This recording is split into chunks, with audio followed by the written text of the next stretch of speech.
अस्सलामुअलैकुम जी, क्या हाल चाल हैं सबके। उम्मीद है सब ठीक ठाक होंगे। Welcome back to my channel Noorani लम्हात।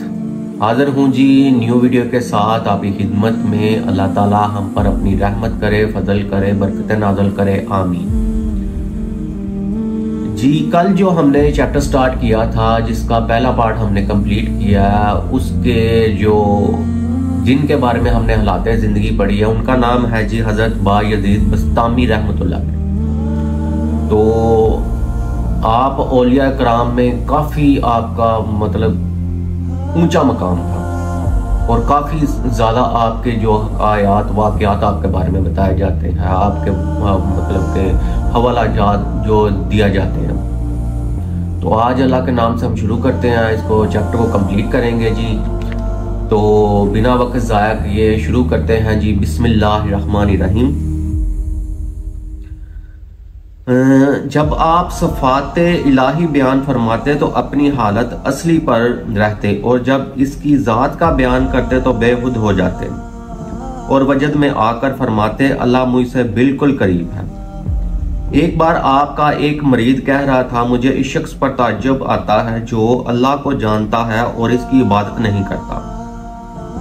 आपने फरमाया, मुझे इस शख्स पर ताज्जुब आता है जो अल्लाह को पहचानने के बाद इसकी इबादत करता है। यानी इस अमर पर ताज्जुब करता हूं कि वो अल्लाह को जानकर होश में कैसे रहता है। एक बार किसी ने आपको दरवाजे से आवाज दी। आपने पूछा, किसे पुकारता है? इसने कहा, बायजीद बस्तामी को। आपने फरमाया, 30 बरस से मैं बायजीद को ढूंढ रहा हूं मगर अब तक वो नहीं मिला। इस वाक़े को लोगों ने हजरत ज़वालुन मसरी रहमतुल्लाह अलैह के सामने बयान किया। उन्होंने फरमाया, इस तरह हक में महू हो गए हैं जैसे खासान खुदा हक में गुम हो जाते हैं। आपसे लोगों ने पूछा, ये मरातब आपको क्यों कर हासिल हुए? आपने फरमाया, एक बार शब को सफर सुनी में मैं बस्ताम से बाहर आया, देखा कि चांदनी छुटकी हुई है और लोग सो रहे हैं। फिर मैंने एक बारगाह देखी जिसके मुकाबले में तमाम आलम हीच था। मैंने कहा, ऐ अल्लाह, ऐसी नफीस और बेमिसल बारगाह लोगों के नजरों से क्यों पोशीदा और खाली है? गैब से आवाज आई कि इसके खाली होने की ये वजह है कि यहाँ कोई नहीं आता, और जो लोग इस बारगाह के लायक हैं इनके सवाल नालायकों के वास्ते ये बारगाह नहीं है। मैंने ख्याल किया कि तमाम आलम के लिए शफात चाहता हूँ ताकि सब इस बारगाह के लायक हो जाएं। फिर ख्याल हुआ कि शफात खास है हजरत सरवर आलम सल्लल्लाहु अलैहि वसल्लम के लिए, इसलिए अदब की वजह से मैं चुप हो रहा। फिर नदाए गैबी हुई कि इस वक्त जो अदब तूने हमारे हबीब सल्लल्लाहु अलैहि वसल्लम का किया, इसके एवज हमने तुझे यह रुतबा दिया कि क़यामत तक तेरा नाम बस्तामुल आरिफीन बायजीद मशहूर रहेगा। इस पूरे किस्से को लोगों ने हजरत अबू नसर कशीरी रहमतुल्लाह अलैह से बयान किया। उन्होंने कहा, वाकई वो ऐसे ही बुलंद हिम्मत है जो मुरातब इन्हें मिले, इसी हिम्मत की वजह से मिले। आप बाद इशा के 4 रकात नमाज अदा करते और बाद सलाम के फरमाते ये नमाज कबूल होने के लायक नहीं हुई। फिर नियत करते और फिर बाद सलाम के यही फरमाते। तमाम शब इसी तरह खत्म हो जाती। सुबह होते फरमाते, ऐ अल्लाह, मैंने बहुत कोशिश की कि ऐसी नमाज अदा करूं जो तेरी बारगाह के लायक हो, मगर मुझसे अदा न हुई। जैसा मैं हूं वैसे ही मेरी नमाज भी है। तेरे बंदे बहुत बेनमाजी हैं, मुझे भी इन्हीं में शुमार कर ले। आप कहीं जा रहे थे, एक शख्स आपके निशाने कदम पर कदम रखता हुआ चला और कहने लगा, शेख के कदम पर कदम चलना इसको कहते हैं। और आपसे कहने लगा, अपनी पोस्तीन का एक टुकड़ा मुझे दे दीजिए ताकि मैं इससे बरकत हासिल करूं। आपने फरमाया, पोस्तीन तो पोस्तीन है, अगर तुम मेरी खाल भी ले ले तो बेकार है, जब तक मेरे ऐसे अमल न करोगे जो मेरे जैसे अमल न करोगे तुम्हें फायदा ना होगा। हजरत बायजीद बस्तामी रहमतुल्लाह अलैह की जो तरक्की के मदाराज हैं उनका बयान भी इस तरह फरमाते हैं कि हजरत बायजीद बस्तामी रहमतुल्लाह अलैह फरमाते हैं कि जब अल्लाह ने मुझे मौजूदात से मुस्तगना कर दिया और अपने नूर से मुनव्वर किया और अजायब और असरार से वाकफ किया, तो मैंने यकीन की आंखों से अल्लाह ताला को देखा और इसकी मदद से जब मैंने गौर किया तो मालूम किया कि मेरा नूर इसके नूर के मुकाबले में तारीक और मेरी अजमत इसकी अजमत के मुकाबले में गीच और मेरी इज्जत इसके मुकाबले में बेकदर है। इसमें सफाई और जात में कदूरत पाई जब मैंने अपने नूर को इसके नूर में, अपनी इज्जत और अजमत को इसकी इज्जत और अजमत में पाया, मालूम हुआ कि जो कुछ मैंने इसकी इबादत और रियाजत की इसकी कुदरत से वकूअ में आई। हालांकि मैं समझता रहा कि ये इबादत और रियाजत मैं कर रहा हूँ। मैंने सबब दरियाफ्त किया, हुक्म हुआ कि काम करने की कुदरत जब तक हम ना देते तो हर गज नहीं कर सकता था। हर चीज के फाइल हकीकी हम हैं और हमारे ही इरादे से तमाम बातें ज़हूर में आई हैं। फिर अल्लाह ने मुझे मेरी हस्ती से नीस्त करके अपने बका से बाकी बनाया और अपनी खुदी बेहिजाब मुझे दिखा दी और मैंने अल्लाह को अल्लाह से देखा और इसे हकीकत में पाया। वहां मैंने क़याम किया और बहरा और गूंगा और बेइलम अजला अता किया और ज़बान को अपने लुत्फ से गोयाई और आंखों को अपने नूर से रोशनी दी।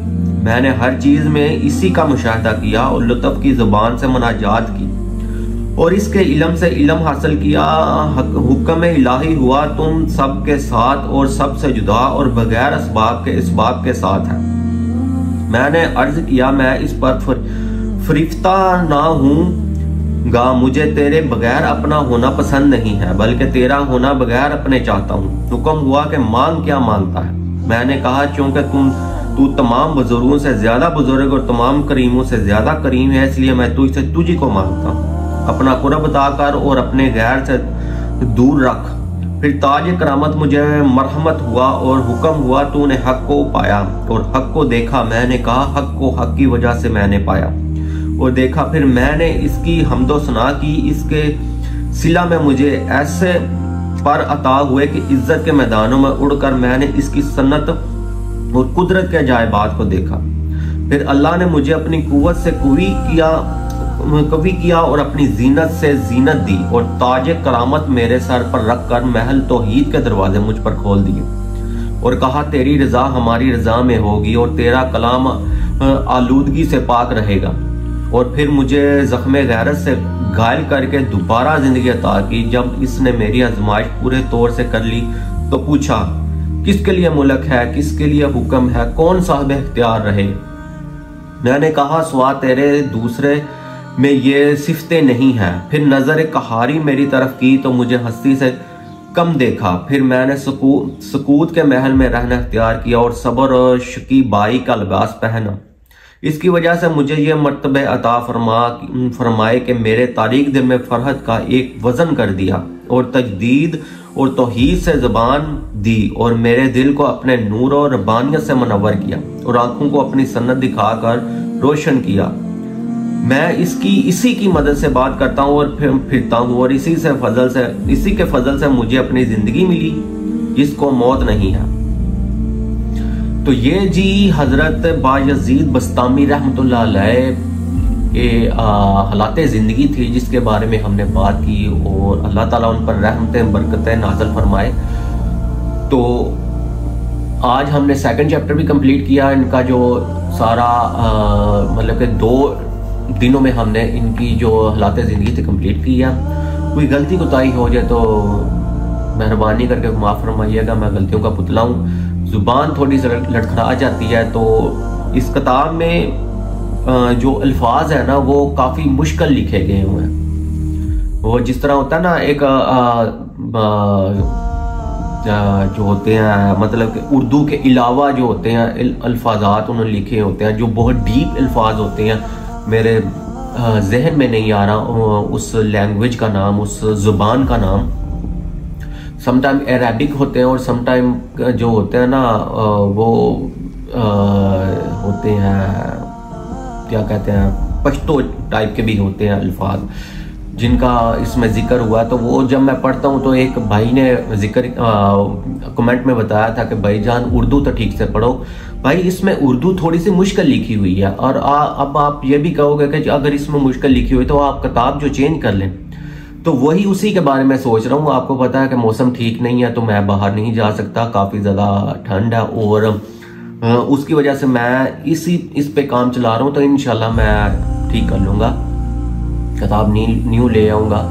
तो खुश रहें, शाद रहें, आबाद रहें, दुआ में मुझे याद रखिए, गलती कोताहियाँ माफ़ करते रहिए और मेरे लिए भी दुआ करिए, अपने लिए भी करिए कि अल्लाह ताला हम पर अपना फजल और रहम करें और रहमतें बरसाए।